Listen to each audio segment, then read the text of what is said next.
יאללה, אנחנו תואמים. ב-40 שקל, קופסה כזאת קטנה של 150 גרם. אבל היינו חייבים. יאללה, מוכן לחיים.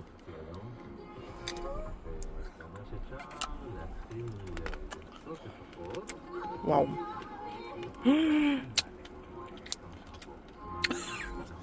פתאום היה כוז חמוץ. פתאום מתוק. נחמד. טעים. אבל לא איי. ממליץ. ממליץ? לא שווה 40 שקל. שווה 40 שקל, שווה אפילו 100 שקל. איזה מגזימן.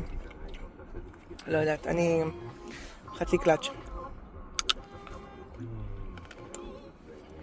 רואים? יש לפני פטל. רואים? תאכלו פטל אבל יותר טוב עם שוקולד. יאללה.